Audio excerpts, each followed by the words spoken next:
اللهم صل على سيدنا مولانا محمد وعلى آله وصحبه وبارك وسلم عليه صلاة وسلام عليك يا رسول الله صلى الله تبارك وتعالى عليه وآله وسلم. عن سلمان الفارسی قال خطبنا رسول الله صلى الله تعالى عليه وسلم في آخر يوم من شعبان فقال أيها الناس قد أضلكم شهر عظيم شهر مبارك شهر فيه ليلة خير من ألف الشهر إلى آخر الحديث. حضرت سیدنا سلمان فارسی رضی اللہ تعالیٰ عنہ اس حدیث کے راوی ہیں. آپ فرماتے ہیں کہ رسول اکرم صلی اللہ تعالی علیہ وآلہ وسلم شعبان کے آخری دن ہمیں خطاب فرماتے، وعظ فرماتے، تقریر فرماتے.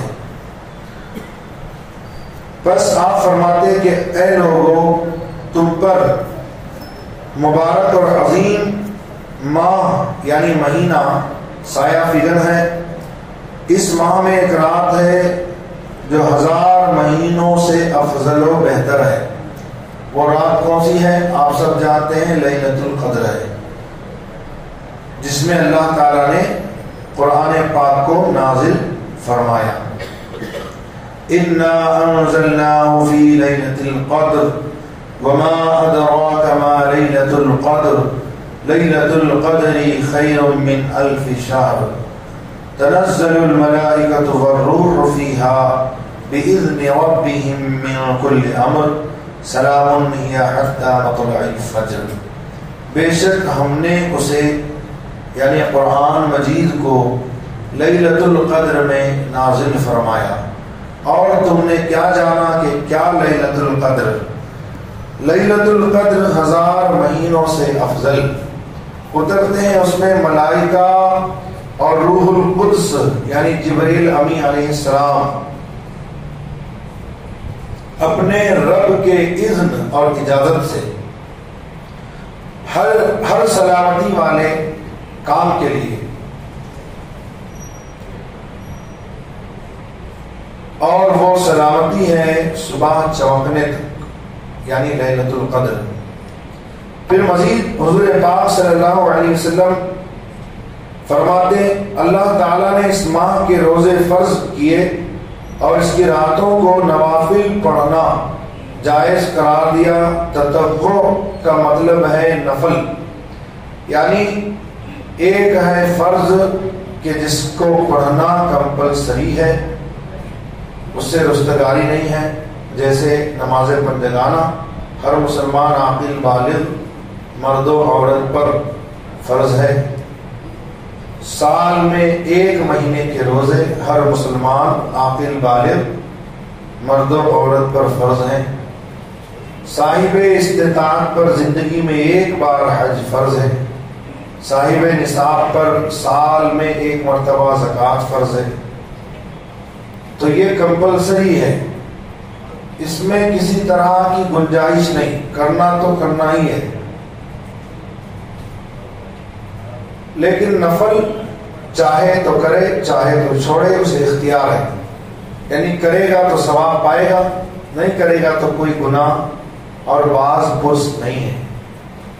تو اس کا قیام یعنی راتوں میں نماز پڑھنا اللہ نے تطوع فرمایا، نفل کیا.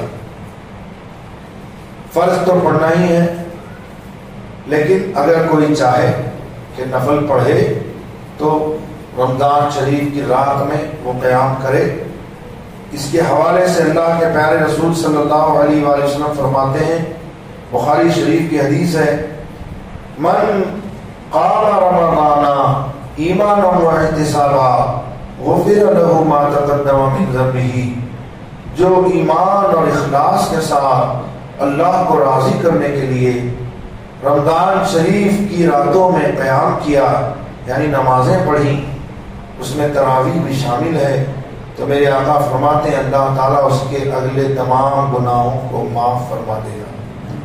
اس کے پچھلے تمام گناہوں کو ما تقدم من ذنبہ، اس کے پچھلے تمام گناہوں کو اللہ تبارک و تعالی معاف فرما دے گا۔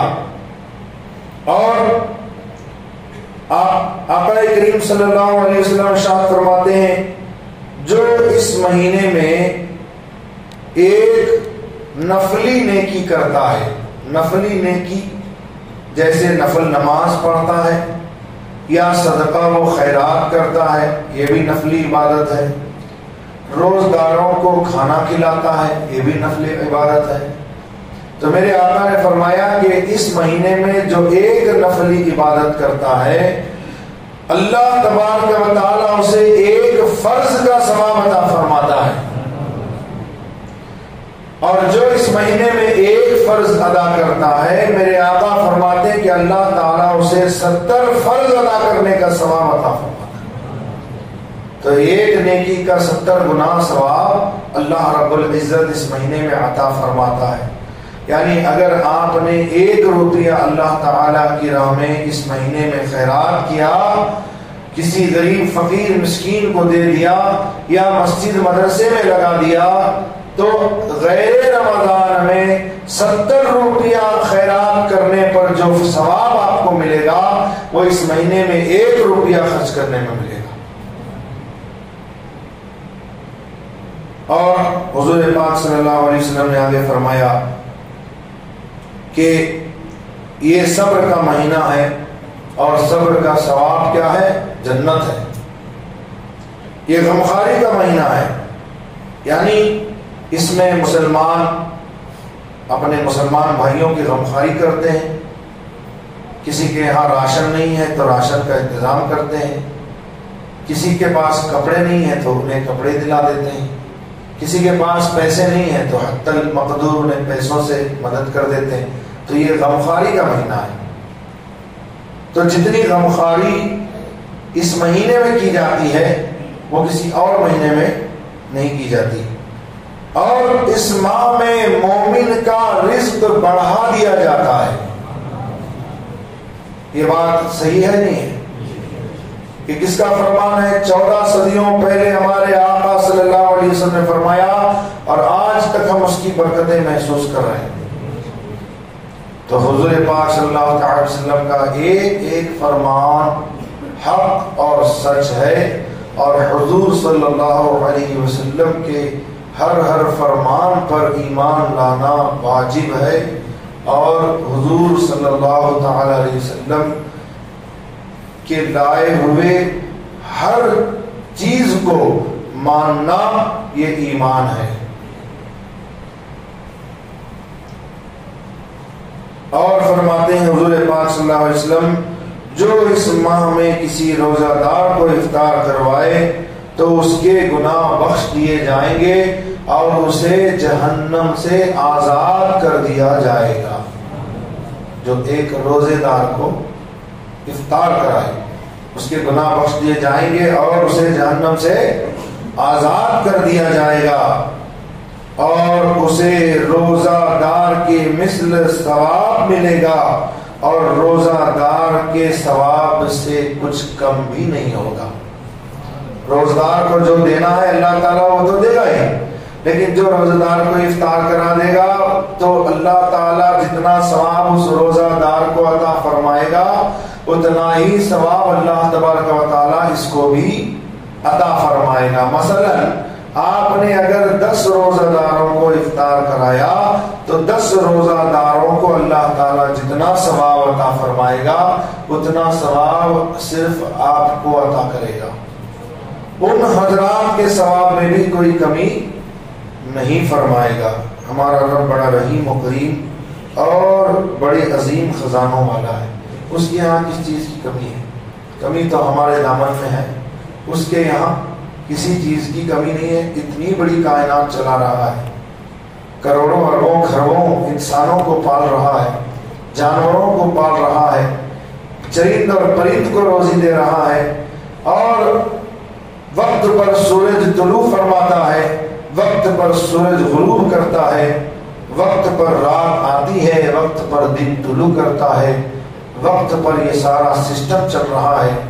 آپ کا کیا خیال ہے کہ اتنا بڑا سسٹم زمین و آسمان اور پوری کائنات کا کیا بغیر کسی چلانے والے کے چل رہا ہے؟ آٹومیٹک ہے، یہ چلانے والے کے بغیر نہیں چلتا۔ چلانے والا اللہ رب العزت ہے جو بڑا عظیم ہے، بڑا طاقتور، بڑا قوت والا اور بڑا مضبوط اور قوی ہے۔ ایسی طاقت اور قوت والا ہے کہ اس کے سامنے کوئی دم نہیں مار سکتا۔ ہم نے عرض کیا یا رسول اللہ صلی اللہ علیہ وسلم، صحابہ کہتے ہیں کہ ہم میں سے کوئی اتنی مالی حالت نہیں پاتا جو روزہ دار کو جو ہے وہ افطار کرا دے۔ تو حضور پاک صلی اللہ تعالی علیہ وآلہ وسلم نے ارشاد فرمایا، ارے یہ ثواب تو اللہ تعالی اس کو بھی عطا فرمائے گا کہ جس کے پاس زیادہ دینے کو نہیں ہے مگر اس نے اللہ کی رضا کے لیے ایک کھجور سے یا ایک گھونٹ پانی سے روزے دار کو افطار کرا دیا۔ سبحان اللہ۔ اور سرکار دو عالم صلی اللہ علیہ وآلہ وسلم ارشاد فرماتے ہیں، جو اس مہینے میں کسی روزے دار کو پیٹ بھر کر کے کھلا دے گا، میرے آقا فرماتے ہیں قیامت کے روز میں اسے اپنے حوض سے ایسے سیراب کر دوں گا کہ کبھی پیاسا نہ ہوگا یہاں تک کہ جنت میں چلا جائے۔ سبحان اللہ۔ تو اتنی بڑی فضیلت ہے روزہ دار کو افطار کرانے کی۔ اور حضور مزید فرماتے ہیں کہ یہ وہ مہینہ ہے جس کا اول یعنی پہلے 10 دن جو ہیں وہ رحمت کے ہیں، اس لیے فرمایا رحمت کی دعا مانگو اس عشرے میں۔ اللہم ارحمنا یا ارحم الراحمین، اللہم ارحمنا یا ارحم الراحمین۔ کیا کہیں گے؟ اللہم ارحمنا یا ارحم الراحمین، اللہم ارحمنا یا ارحم الراحمین، اللہم ارحمنا یا ارحم الراحمین۔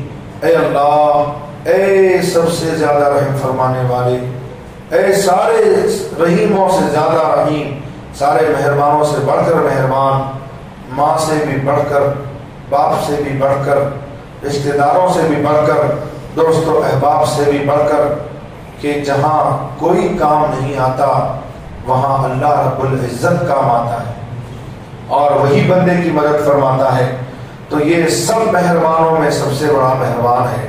اس کی رحمت کو یاد کرو کہ اللہ نے ہمیں انسان بنایا، ہم کچھ نہ تھے، اللہ تعالیٰ نے ہمیں وجود بخشا، اللہ تعالیٰ نے ہمیں ماں باپ کی پیٹھ سے ماں کے پیٹ میں منتقل کیا اور ہم ایک پانی کا قطرہ تھے، اللہ نے ہمیں اسے گوشت، ہمیں خون میں تبدیل فرمایا، پھر اس خون کے لوتھڑے میں اللہ نے اعضائے جسمانی بنائے، پھر اللہ رب العزت نے ہمیں زندگی عطا فرمائی اور 9 مہینے پیٹ میں رہنے کے بعد اس دنیا میں آئے تو نہ ہمیں کھانے کا سلیقہ تھا، نہ ہمیں پینے کا سلیقہ تھا، نہ ہمیں چلنے کا سلیقہ تھا۔